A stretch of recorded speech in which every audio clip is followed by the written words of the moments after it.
hêzên PKK li ser sînorê Rojhilatê Kurdistanê kom dibin. Nûçeyeke giring ji ser sînor li çiyayên serkêş ên sînorê Rojhilat û Başûrê Kurdistanê tevgerên nedît û bi guman diqewimin.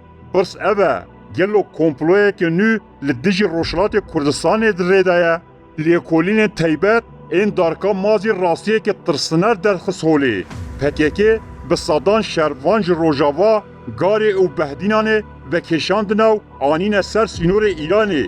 Ne tenê çek, makîneyên mezin ên tûnêlkolanê, teqemenî û alavên kûrkirina şikeftan jî li van çiyayan hatine bicîkirin. Ev plan di sê xetên serekê de tê meşandin. Xeta yekem li dora Qendîlê û sînorê rasterast Îranê. Xeta duyem ji Qendîlê heta Asosa, Pêncivîn, Helepçe û Biyar e. Xeta siyem ji Qendîlê heta Brados, Şoman, Sîdekan û bilindahiyên Xakurkê. Lê pisyarên tije guman di tam li vir de dest pê dikin. Ev tûnelên ku têne kolandin pir nêzîkî noxteyên leşkeriyên Îranê ne. Dengê teqînan çiya dihejîne. Lê Komara İslamiya Îranê bêdeng e.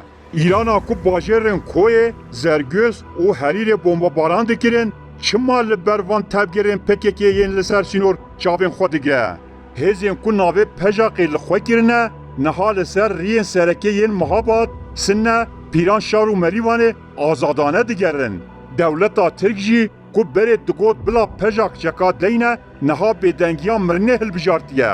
Gelo ev bêdengî nîşana çi ye? Dîrok xwe dubare dike. Tişta li Rojava hat kirin ku berjewendiyên gelê Kurd ji bo hevkariya li gel Şam û Enqereyê hatin fedakirin. Niha heman senaryo ji bo Rojhilatê amade kirin. Pejaq ne tiştekî dine. Maskeya nû ya PKK ye. Şoreşa azadiyê ya Rojhilatê Kurdistanê nikare bibe qurbana bazarên siyasiyên Abdullah Öcalan û PKK-ya belavûyî.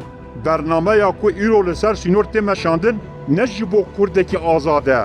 Ev rastlerast projeya radestkirin û firotina Rojhilatê Kurdistanê ye.